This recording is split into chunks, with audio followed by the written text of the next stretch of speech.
6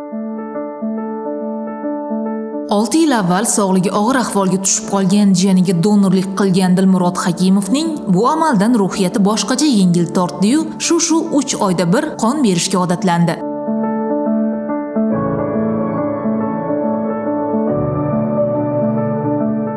Qon topshirgandan beri qon bosimim oshmaydi.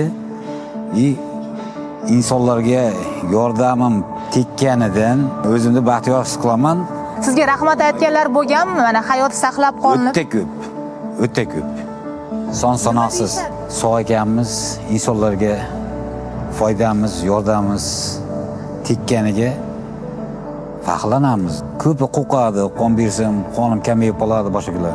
Bu qon o'zi-o'ziga tiklanar ekan. Shu 5-6 yildan beri beraman, boshqalarga hech narsani bilmayman, kasallikni bilmayman. Sog'ligingizda qanaqa o'zgarish sezasiz? Sog'ligimda yengil, mazza qilib yuraman. 50 ga kiryapman, qurilishni hozir ham qilaman. Qurilishni. Shu masalan, oldin yoshligimda 2 ming taqash urgan bo'lsam, hozir ham 2 ming taqash uraman. Yosh bolalar menga bas kelolmaydi. O'zimni mana shu hammasi hozirgi turgan bolalarim, shogirt bolalarim aka qattiq ishlaysin, bu deb hozirgacha. Sirini so'rashadimi? Sirini? Nima bu deydimi? Aytasizmi? Ularga targ'ib qilasizmi qon topshirishni? Do'stlarim bor, mendan keyin qon topshirayotgan do'stlarim bor. Mana shu men topshirganimga sen pastdan topshirasan, ammo tetik yurasan, zo'r yurasan deydi. Do'stlarim qo'shilgan, o'shalar ham qon topshiradi. O'zim mashinamni bansaga odam olib kelganimda qon kerak deb baqir-chaqir qilib yilayotganlar ko'rganda mana biz qon beramiz namna deb kirib bergan vaqtlarim bo'lgan. O ko'chada ko'p bo'ladi. Bitta emas, chetlarda ham. Qozog'iston, Rossiyalarda ham berganman. Yo'llarda ham berib ketaverasiz. Qayerda to'g'ri kelsa, kim muhtoj bo'lsa. Muhtoj bo'lgan yerda, bu yerda berganman. Bu qon berish zarar emas. Foydasi bor ekan, o'zimga qandaydir yaxshi his qilaman-da qon bersam.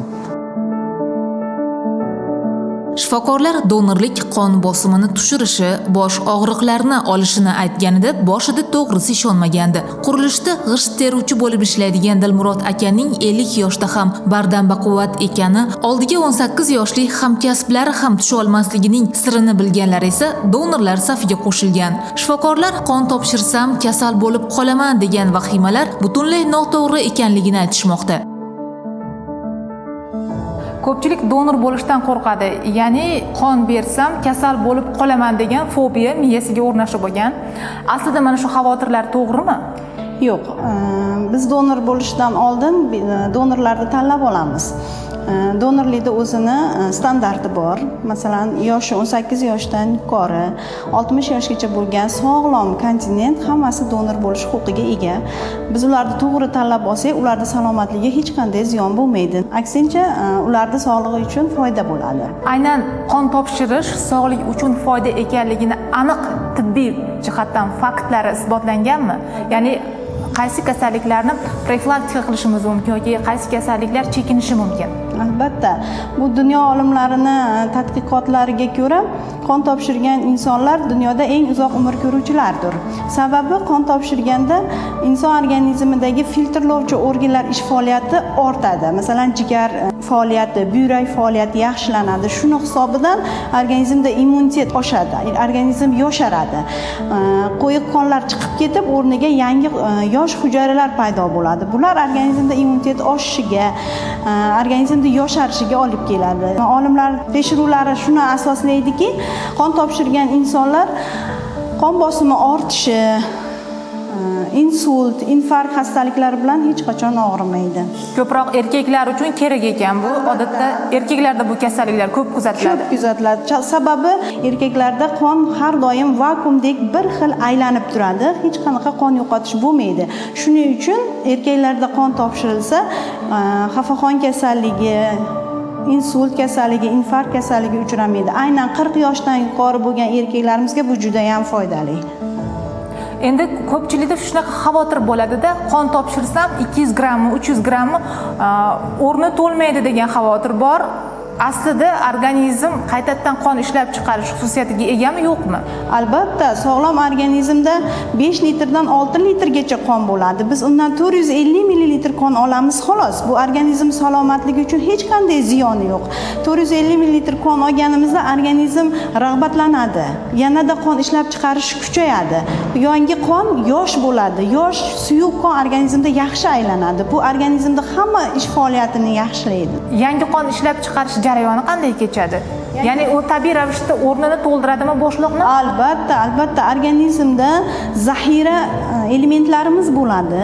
Biz aylanib yuruvchi qondan ozgina miqdorda olganimizda organizmda zaxira mexanizmi ishga tushadi-da, zaxirada suyak iligidan yangi yosh hujayralar ishlab chiqariladi. Ya'ni qon hammi? Albatta, qon hujayralari. Yoshartirish xususiyatiga ham egami qon topshirishni yoshartirishga foydasi bormi? Albatta, chunki hozir yuqorida aytib o'tganimdek, organizmda hamma organlarning ish faoliyati ortadi-da, qon aylanishi yaxshilanib, organizmda immuniteti oshadi. Teridagi qon aylanishlari yaxshilanib, terilarimiz elastikligi yaxshilanadi. Natijada organizm juda ham yosharadi. 40 yoshdan keyin ko'proq erkaklarimizda infarkt, insult bo'lish xavfi yuqori bo'ladi. Muntazam qon topshirib yurgan insonlarda bu narsa 80% ga kamayish kuzatilgan. Boshida xavotir bo'lib, birinchi marta donor bo'layotganda va keyinchalik qon topshirishning foydasini bilib, doimiy ravishda sizlarga donor bo'lgan ko'ngillilar bormi? Tajribangizda kuzatilganmi? Albatta, bizda asosan birinchi marta qon topshirgani kelgan insonlar kimgadir yordam beraman deb, kimnidir iltimosiga ko'ra keladi. Undan keyin bir marta qon topshirib, organizmida yengillik his qilgandan keyin, masalan, davleniyasi ozgina oshayotgan odamlarda davleniyasi oshmay qoladi. O'zini yengil his qilganligi uchun ikkinchi marta o'z xohishi bilan keladi. O'z xohishi bilan kelib, bizdan ma'lumotlar bilib ketadi. Yana qanchada kelsam bo'ladi deb tezda o'zlari xohlab organizmidagi yaxshi tomonga o'zgarishlarni sezib, tez o'zlari kelib o'z xohishlari bilan qon topshirib ketishadi. Sog'lom odam yilda necha marta qon topshirib turgan yaxshi sog'ligi uchun? Xo'p, nizom bo'yicha erkaklarimiz har 2 oyda qon topshirish huquqiga ega. Ayollarimiz 3 oyda bir qon topshirishlari mumkin.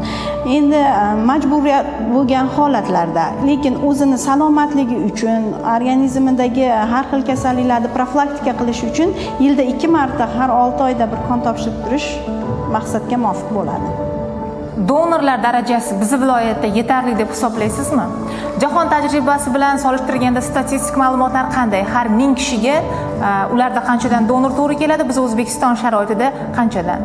Jahon statistikasiga ko'ra, aholini to'liq qon komponentlari bilan ta'minlash uchun 1000 ta aholiga 100 ta donor to'g'ri kelsa, shunda qon komponentlari yetarli bo'ladi. Hozir bizning viloyatimizda 1000 ta aholiga bitta donor to'g'ri kelyapti. Bu aholini yetarlicha qon komponentlari bilan ta'minlashga yetmaydi. Biz mana Andijon viloyat qon quyish stansiyasi viloyatda yagona tashkilot bo'lib, yiliga 7 tonna qon olamiz. Undan 30 mingga yaqin qon komponentlarini tayyorlab, viloyat davolash muassasalaridagi bemorlarga yetkazib beramiz. Lekin bu ham ba'zida yetmay qoladi. Zaxirada doimiy bizda qon komponentlari turishi kerak, hammaga yetarli bo'lishi uchun. Shunda targ'ibot qilishga to'g'ri keladimi ko'ngillilarni safga olishga? Aynan qaysi turdagi qon guruhlari ba'zida taqchillik kuzatiladi? Bizda asosan отрицательный qon, minus qon komponentlari kam bo'ladi. Chunki aslida o'zi aholini 85% plus qon guruhiga ega, 15% minus qon guruhiga ega.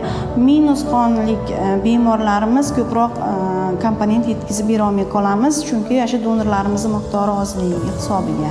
Ko'proq tashkilotlardan ham ko'ngilli ravishda shunaqangi aksiyalarda qatnashadiganlar bormi? Qaysi tashkilotlar faol?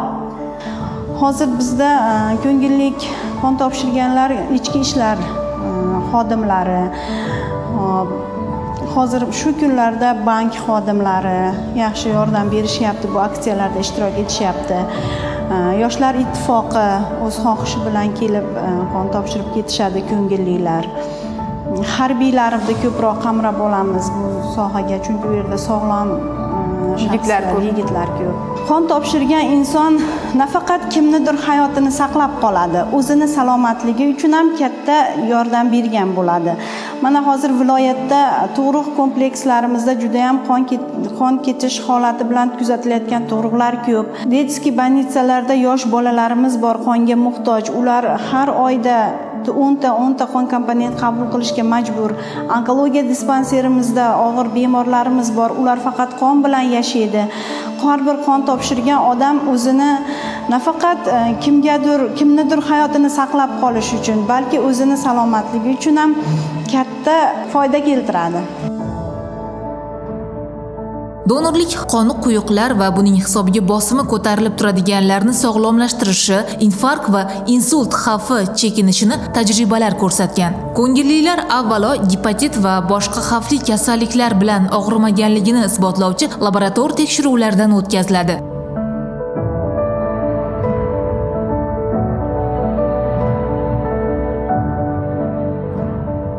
Men qon quyish markazida hamshira lavozimida ishlayman.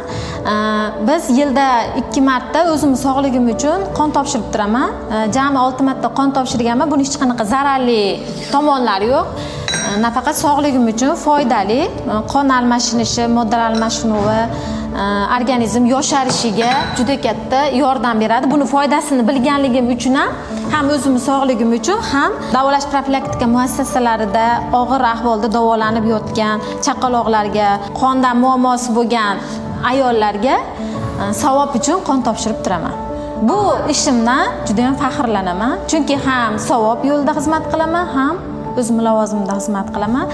Foydam tegayotganidan juda ham xursandman.